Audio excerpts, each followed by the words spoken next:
आणि आता बातमी आहे संजय राऊत यांनी केलेल्या आरोपाची। शिंदे गटानं नाशकात पैसे वाटल्याचा आरोप खासदार संजय राऊत यांनी केला आहे। मुख्यमंत्री एकनाथ शिंदे यांचा नाशकातील हेलिकॉप्टरमधून उतरतानाचा व्हिडिओही राऊतांनी ट्विट केला। दरम्यान 2 तासांच्या दौऱ्यासाठी इतक्या जड बॅगा पोलीस का वाहत आहेत, यातून कोणता माल नाशिकला पोहोचला असा सवालही राऊतांनी उपस्थित केलाय। एकनाथ शिंदे 12 ते 13 कोटी घेऊन नाशिकात आले असा आरोप करत राऊतांनी आणखी काही व्हिडिओ समोर आणणार असल्याचा इशारा देखील दिलेला आहे। यावर पराभवाचं खापर इतरांवर फोडण्याचा राऊतांचा केविलवाणा प्रयत्न असल्याचा पलटवार संजय शिरसाट यांनी केला।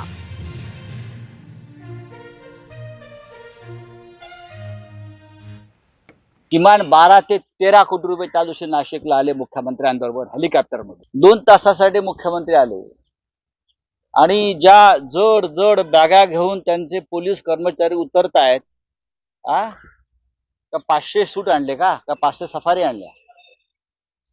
या बॅगा कसल्या आहेत, कोणत्या हॉटेलमध्ये गेल्या, तिथून कोणाला वाटप गेलं, हे सुद्धा व्हिडिओ आम्ही लवकरच देत आहोत। म्हणजे बिनडोक माणसाचं हे बिनडोकपणाचं लक्षण आहे। पराभव जेव्हा आघाडीच्या समोर दिसायला लागलाय त्या टायमाला अशा प्रकारचे एक माहोल बनायचं, बघा बाबा यांनी पैसे वाटले म्हणून आमचा पराभव झाला, कधी ईव्हीएम मशीन, कधी आणखीन काही, हे आरोप प्रत्यारोप करून आपला पराभवाचं खापर इतरांच्या माथी कसं फोडता येईल हा केवलवाना प्रयत्न संजय राऊतने केलेला आहे।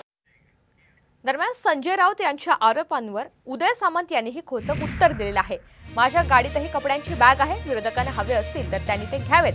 पायाखालची वाळू सरकल्याने राऊत असे आरोप करतायत असे उदय सामंत यांनी म्हटलंय। तर चंद्रशेखर बावनकुळे यांनीही राऊतांच्या टीकेला जोरदार प्रत्युत्तर दिलंय।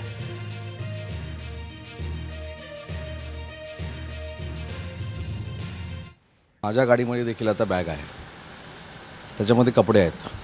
कोणाला आवश्यकता असेल टीका करणाऱ्यांना माझ्याकडे देखील आहेत।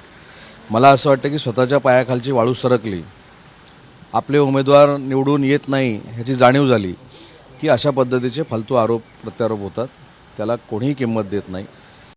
जेव्हा पराभव होतो किंवा पराभवाचे लक्षणे दिसतात तेव्हा असे वक्तव्य करणे हे नॉर्मल आहे, हे ते बोलतच राहणार।